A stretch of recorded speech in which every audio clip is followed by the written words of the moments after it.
Voilà, bon, on va passer maintenant, comme vous le voyez, à Sistra. Voilà, et on va parler donc des problèmes, comme vous pouvez le voir, particuliers d'installation urbaine, problèmes archéologiques, pas mal de petites choses. Merci, à vous. Merci, bonjour à toutes et à tous. Avec Noémie, du coup, voilà, on va prendre un peu le relais de ce qu'a dit Jean-Jacques tout à l'heure. On va insister un petit peu sur la station François Verdier et les nombreuses contraintes de conception qui ont guidé un peu les choix faits pendant la phase étude et qui impactent encore aujourd'hui des évolutions en phase travaux. Donc la station François Verdier, située à proximité du centre-ville, dans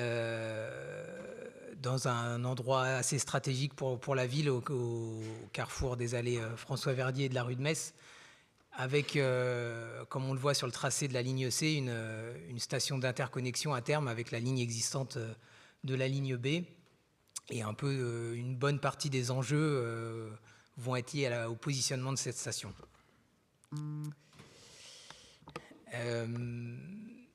Jean-François Lacroux tout à l'heure a dit en introduction que l'avantage de passer en souterrain, c'était d'éviter les contraintes de surface. Alors c'est peut-être vrai pour les tunnels, c'est un petit peu moins vrai pour les stations. Et donc on va voir qu'il y a sur la station François Verdier, on a fait face à pas mal de contraintes.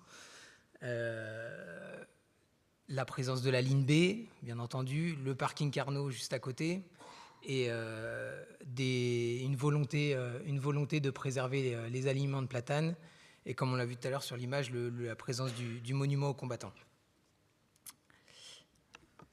Bonjour à tous. Donc, comme le disait Ludovic, effectivement, les platanes sont un enjeu capital sur le positionnement de la station François Verdier, puisqu'il y a eu une volonté de les conserver, ce qui a impliqué que la station François Verdier a dû être impliquée vraiment au centre du carrefour. Et il a donc été fait le choix de déplacer le monument aux morts plutôt que d'impacter les platanes. Ces platanes sont réglementées par la DJEV et sont soumis à la charte de l'arbre en ville qui régit l'ensemble des prescriptions qu'il faut suivre pour travailler à proximité de ces platanes. Il y a eu aussi une étude de racinaire qui a été menée pour vérifier la profondeur des racines et l'impact des tassements qui allaient être générés par les emprises et la station sur les platanes, et qui a fortement également impacté le positionnement des installations dans l'emprise de chantier. Au-delà de l'aspect de conservation, il y a aussi l'aspect de protection de ces platanes qui est important et qui nous impacte, puisqu'il y a une mise en défense qui est mise autour de chaque arbre, qui est assez conséquente et qui du coup entraîne aussi, là encore, des dispositions particulières sur les installations de chantier. Et enfin, un besoin de conserver cet alignement architectural qui va de Jean Jaurès au Grand Rond, et donc un élagage à réaliser chaque année avec la méthode du lamier. C'est sur vert ? Ouais. Voilà, donc on l'a vu, on avait... Hop, prendre le pointeur. Les alignements de platanes de part et d'autre, et le monument aux combattants, le parking Carnot, et on se retrouve du coup avec un positionnement de bois de station et d'accès de part et d'autre qu'il a fallu insérer dans ce carrefour. Et il a fallu faire des choix, et voilà, le choix était de déplacer le monument. Choix de conception assez fort, mais qui permettait effectivement à la fois de privilégier les platanes, de maintenir... c'est la rouge. Voilà, de maintenir l'exploitation aussi du parking. Juste en dessous, on ne la voit pas là, mais on voit les accès. Il y avait la ligne B existante. Donc cet ensemble de contraintes a fait qu'on a inséré un ouvrage cathédrale inversé, effectivement, des quais à 35 mètres de profondeur, des parois moulées à 60 mètres de profondeur. Et forcément, on voit bien la limite du parking, la limite de l'alignement de platane. On n'avait pas les 50 mètres nécessaires pour l'insertion de la station. Il a fallu réaliser 9 mètres en caverne pour permettre d'insérer la longueur des quais complète. Le monument aux combattants, une contrainte forte de notre conception, à la fois sur la partie étude en amont, pour trouver la meilleure solution, mais aussi du coup sur la partie remise en place, puisqu'il sera remis à sa place en courant 2028. Et donc tout le dimensionnement des ouvrages de la station sont faits en conséquence à la fois de la phase de dépose du monument et de la phase de repose.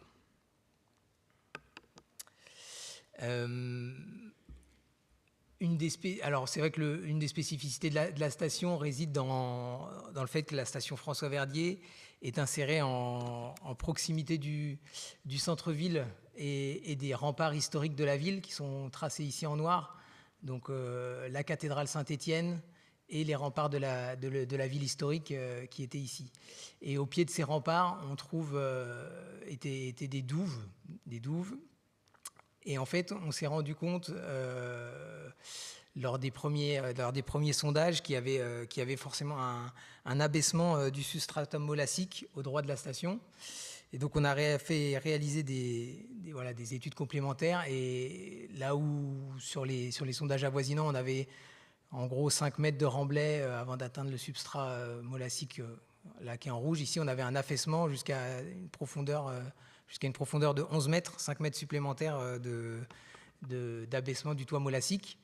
Et ça, c'est lié à la fois à la présence des douves et on verra ensuite dans les diapos d'après, ce qu'on appelle un paléochenal. Il y a eu un ancien cours d'eau qui a creusé cette zone de la station François Verdier.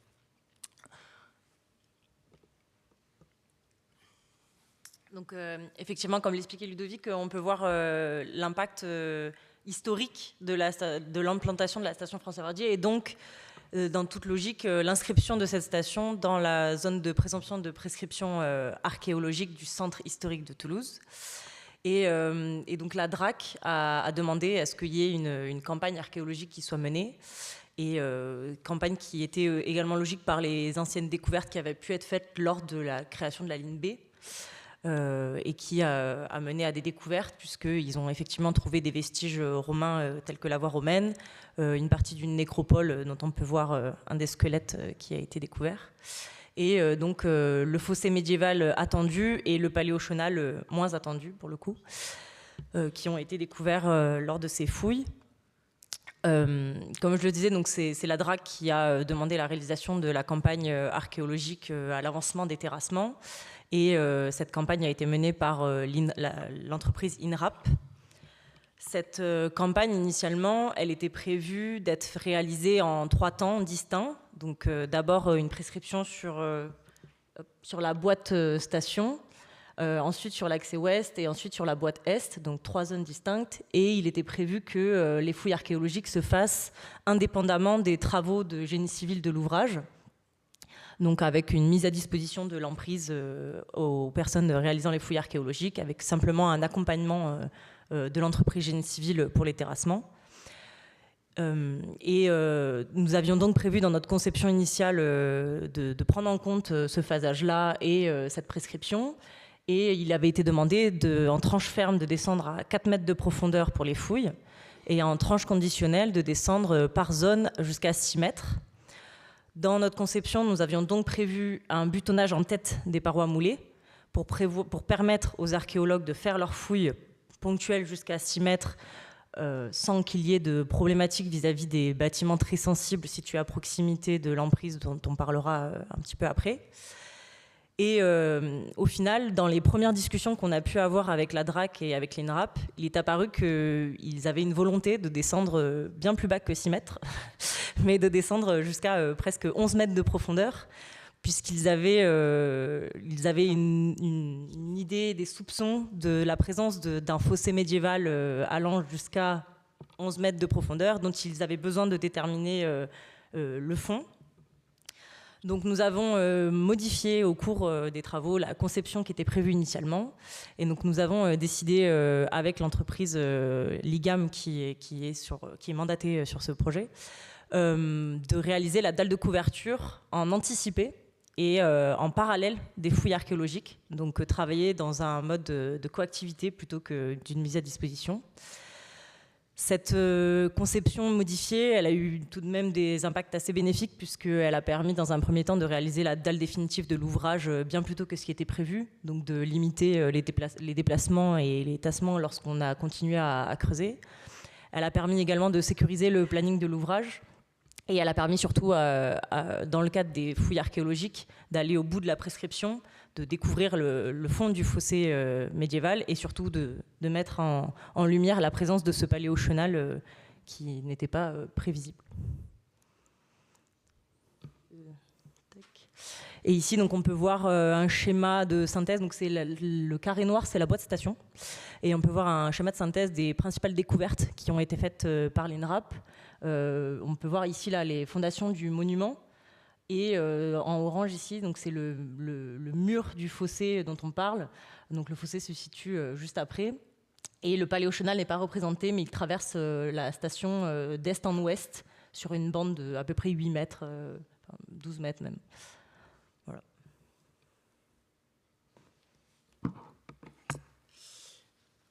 Donc la station François Verdier, comme je disais en introduction, avec une volonté d'avoir créé une interconnexion efficace et rapide entre la ligne existante et la future ligne C. Donc ce qui nous a conduit à placer en partie l'ouvrage au plus proche de la station existante. La station existante était munie de 2 accès, un ici et un à l'opposé de l'avenue.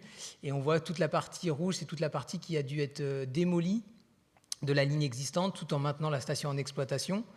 Et pour ce faire, une nouvelle issue de secours a été réalisée en perçant la dalle de couverture de la ligne existante pour permettre, voilà, en cas d'incident, un bon fonctionnement de l'évacuation. L'objectif à terme étant, voilà, de permettre une correspondance aisée entre les 2 stations, de reconstruire les volumes démolis avec des nouveaux volumes communs pour insérer tous les locaux techniques et recréer l'accès au parking Carnot qui avait été déplacé durant les travaux. Une autre contrainte majeure sur l'implantation et les conceptions de la station François Verdier, c'est la présence de bâtiments très sensibles, puisque on est en plein cœur de la ville de Toulouse, donc on a des bâtiments historiques et très sensibles à proximité. On a certains bâtiments qui sont à moins de 6 mètres des parois moulées, ce qui nous a contraint notamment dans la conception de prévoir une partie de la station de la boîte principale avec des panneaux de parois moulées en simple passe plutôt qu'en double passe, pour limiter les déformations lors de la réalisation des fondations. Il était initialement prévu, comme je l'ai dit, de avoir un butonnage en tête des parois moulées, qui finalement n'a pas été réalisé de par les contraintes archéologiques.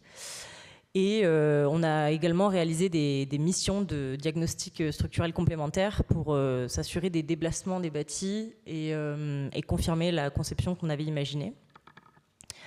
Comme l'expliquait tout à l'heure Ludovic, sur le souci d'implantation de la station et de sa dimension, on est obligé de créer une caverne de 9 mètres de long. Cette caverne, elle est implantée sous le parking ou à proximité directe, en tout cas, du parking Carnot, ce qui implique un pré-soutènement assez complexe et des excavations en demi-section. Et elle est réalisée surtout après le passage du tunnelier. Et on ne peut pas faire de soutènement en surface comme ce qu'on pourrait faire classiquement, puisqu'il y a la présence de ce parking Carnot. Donc très complexe là aussi sur l'implantation et les conceptions de l'ouvrage pour prendre en compte tous ces bâtiments sensibles. Et enfin, un dernier point sur les contraintes qu'on a pu avoir dans le cadre de la conception de cette station, c'est aussi le phasage de l'ouvrage pour maintenir les déplacements urbains et conserver une vie économique et sociale du quartier.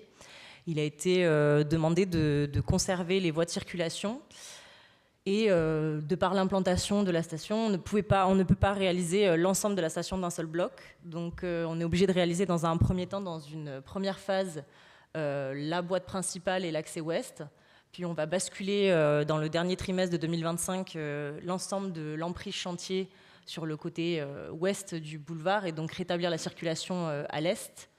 Et on viendra une nouvelle fois déplacer complètement ces emprises fin 2026, début 2027, pour permettre au monument aux morts notamment de revenir à sa position initiale et réaliser le second œuvre. Et tout ça en conservant et en maintenant des accès pour le parking Carnot, le parking Indigo, et également les accès pour les bus, les vélos et la vie de quartier. Voilà, donc en synthèse, ce qu'on peut dire sur la station François Verdier, c'est ce qu'on échangeait avec Noémie, c'est que les synthèses, les enjeux et les contraintes qu'on rencontre ne sont pas forcément pris un par un très fort. Mais en fait, c'est ce cumul de contraintes en site urbain dense qui génère, et les choix qui sont faits, par exemple, de conserver les alignements de platanes qui génèrent derrière tout des choix de conception, tout un ensemble de choix de conception, et qui, par cascade, parfois entraînent des infaisabilités, donc des retours arrière, jusqu'à essayer de trouver un optimum de solutions. Et comme le disait tout à l'heure Jean-Marc, trouver le meilleur compromis entre l'impact coût et l'impact délai pour arriver à une solution satisfaisante. Et là, on voit les images de la conception architecturale et de l'insertion urbaine de l'ouvrage à la mise en service fin 2028, tel qu'il est pour l'instant prévu. Voilà. Merci à tous.